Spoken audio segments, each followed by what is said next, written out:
La politique, le dénouement approche. Éric Zemmour, Europe 1 est en mesure de vous le confirmer. Éric Zemmour va déclarer sa candidature à la présidentielle. Et ses équipes J'ai décidé de me présenter à l'élection présidentielle. Détesté par certains, idolâtré par d'autres, qui est réellement Éric Zemmour? Bienvenue à tous sur la chaîne GK Studio. Aujourd'hui on va parler d'un homme qui fait pas mal de bruit en France depuis quelques mois, Éric Zemmour. Beaucoup de gens le connaissent depuis quelques années, cependant nombreux sont ceux qui l'ont découvert récemment avec son imminente candidature aux élections présidentielles 2022.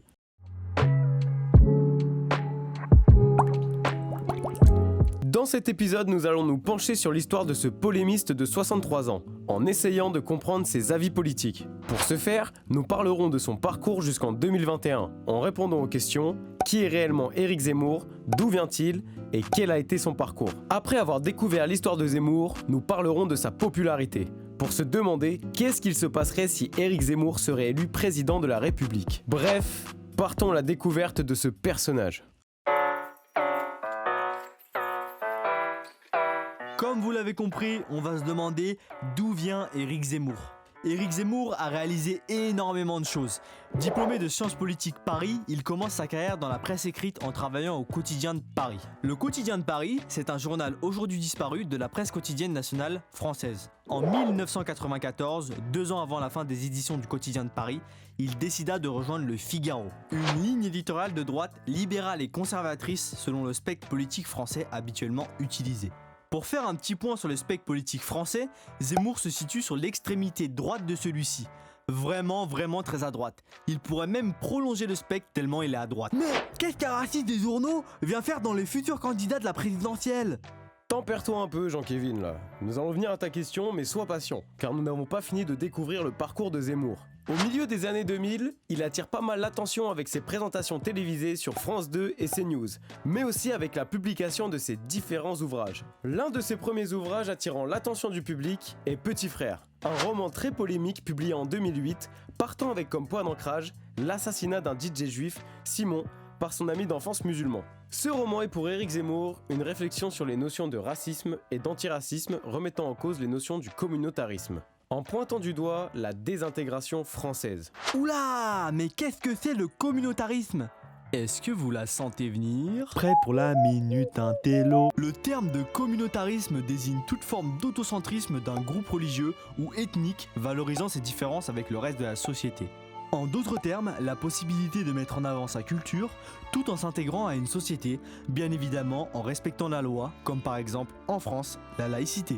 Attention mes petits loustiques, il ne faut pas confondre cette notion avec le séparatisme, qui est la volonté d'un groupe d'individus unis, par un certain caractère et une zone géographique, de se détacher du reste du groupe auquel il avait adhéré. C'était la minute intello. Pour sortir de cet ouvrage, Zemmour va continuer par la suite, via sa visibilité sur les plateaux et ses écrits, d'accroître sa popularité et de faire diffuser ses idées, et sa perception de la politique au pouvoir. Aujourd'hui, grâce à l'impact de ses propos bien souvent considérés comme tabous et divergents, quasiment la totalité des Français ont déjà entendu parler de Éric Zemmour.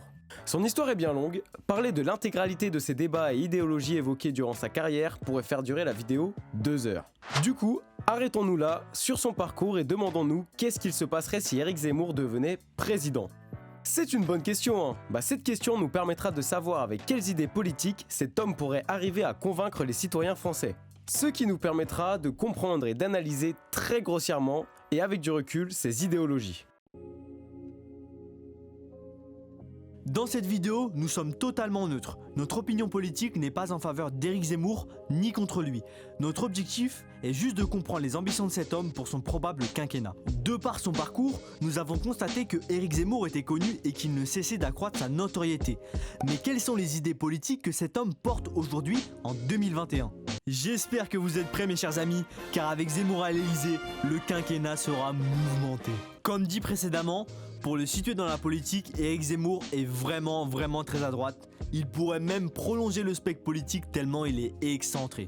Le grand axe de son programme se fonde sur l'identité française. Nombreux sont les gens qui le traitent de xénophobe, de raciste, car à travers la forme de ses propos, il choque et divise. Mais peu de gens essayent de creuser ses idées s'arrêtant à son image. Comme pour la plupart des politiciens, les gens ne vont pas au-delà de la brochure du programme. Zemmour au pouvoir, ça serait la chose suivante.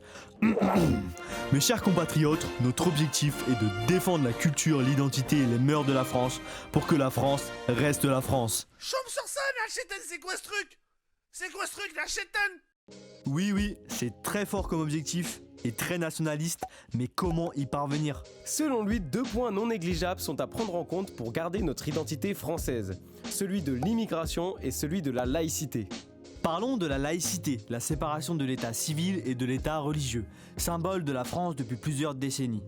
Selon Éric Zemmour, l'islam est incompatible avec la France et notamment avec sa devise liberté, égalité, fraternité. Ce qui implique que l'islam doit faire des accommodements raisonnables avec la France car pour lui, aujourd'hui, c'est la France qui fait des accommodements raisonnables avec l'islam. De plus, concernant les lieux de culte, l'essayiste annonce vouloir arrêter la multiplication des mosquées en France et interdire les financements étrangers pour les édifices religieux. J'ai la légère impression que tout le monde n'est pas le bienvenu ici.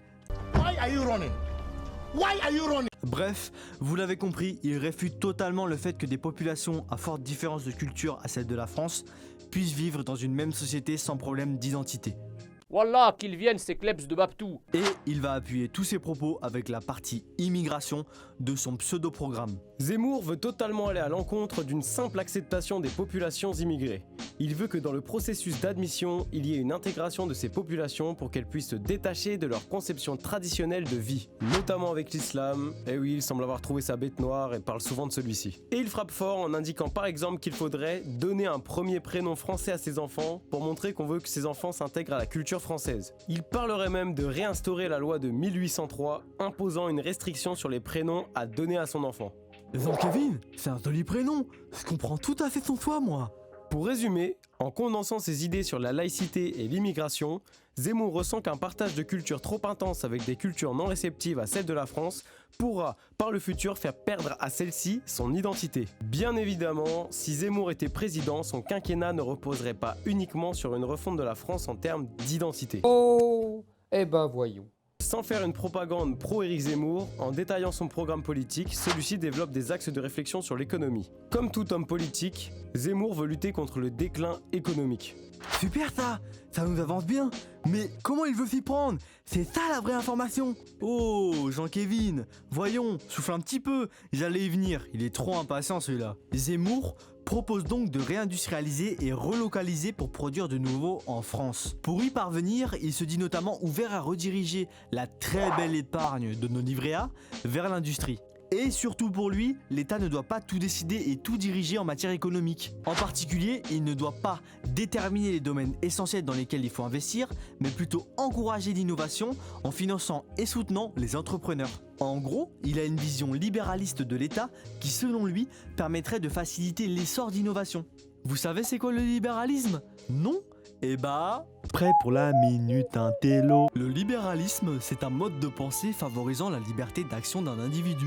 Pour donner un exemple concret, une société favorisant l'ultralibéralisme serait une société dans laquelle aucun secteur n'est prédéfini comme essentiel aux autres. C'était la minute intello. De plus, il parle d'Union européenne en revendiquant son envie de rester dans celle-ci tout en regagnant l'image d'une France forte en arrêtant l'illusion du pseudo-couple franco-allemand à qui la France sacrifie tout. En effet, selon lui, l'Allemagne étant soumise aux États-Unis et la France étant soumise à l'Allemagne, cela conduit la France à se soumettre aux États-Unis. Pour résumer, avec Zemmour en tant que président, il y aurait du changement.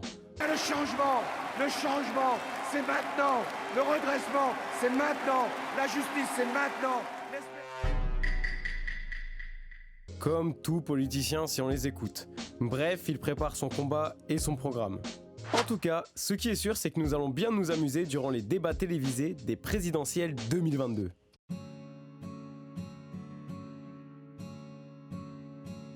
Comme Victor Hugo avait si bien dit, être contesté, c'est être constaté. Pour faire bref, Zemmour se lance dans ses présidentielles 2022 en remettant en cause la notion du communautarisme. Selon lui, la France ne devrait pas s'ouvrir autant car elle risquerait d'en perdre son identité. Cependant, la diversité ethnique n'est pas pour lui une menace lorsque les personnes sont bien intégrées et en faible quantité. Dans la même optique conservatrice, Zemmour veut relocaliser et réindustrialiser les entreprises en France, en instaurant au passage une vision libéraliste, limitant les pouvoirs de l'État pour, selon lui, pousser l'innovation dans des domaines non définis. Accompagné de toutes ces idées, il veut rebooster à l'international l'image de leader de la France. Si Zemmour venait à être élu, il y aurait certainement une fracture sociale, un peu comme les États-Unis avec les pros et les anti-Trump. Dans tous les cas, sa forte popularité dénote d'un phénomène qui s'accroît depuis plusieurs années. La radicalisation des avis politiques. Et ce, peu importe le bord, avec des gens de droite qui deviennent de plus en plus de droite et des gens de gauche qui deviennent de plus en plus de gauche. Ce phénomène est la résultante de nombreuses évolutions de notre société. Peut-être nous en parlerons dans une autre vidéo si ça vous tente. On le sait bien, dans cette vidéo, plein de choses n'ont pas été dites sur Zemmour et les idéologies qu'il aborde. Nous pouvons nous interroger sur les questions suivantes par exemple. Quel impact réel le communautarisme a eu sur notre société française? Car évidemment, du point de vue de Zemmour, nous ne pouvons que douter de ce principe. Ou encore, le libéralisme est-ce réellement un moyen de s'imposer dans le monde de l'industrie? Si ce thème vous a plu, n'hésitez pas à lâcher un maximum de pouces bleus, ça nous donnera de la force. Et en bonus, si on atteint plus de 150 likes, nous n'hésiterons pas à refaire une deuxième vidéo avant les présidentielles sur la politique française. On espère que vous avez kiffé cette vidéo et comme d'habitude, on se dit à bientôt sur la chaîne GK Studio. Bisous.